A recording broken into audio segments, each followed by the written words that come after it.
আমার সোনার বাংলা আমি তোমায় ভালোবাসি।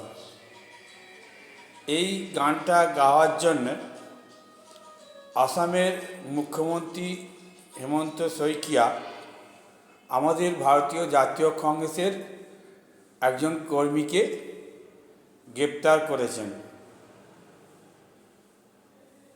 এবং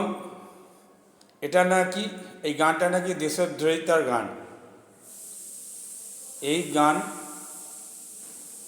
বঙ্গভঙ্গর সময় ইংরেজরা যখন বাংলার ওপর অত্যাচার করছিলেন, সেই সময় আমাদের সবার প্রিয় কবি বিশ্বকবি রবীন্দ্রনাথ ঠাকুর এই গানটা লিখেছিলেন। এই গানটা গাওয়ার জন্যে একজন কংগ্রেস কর্মীকে গ্রেপ্তার করা হয়েছে।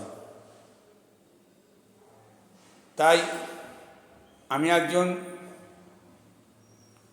বাঙালি হিসাবে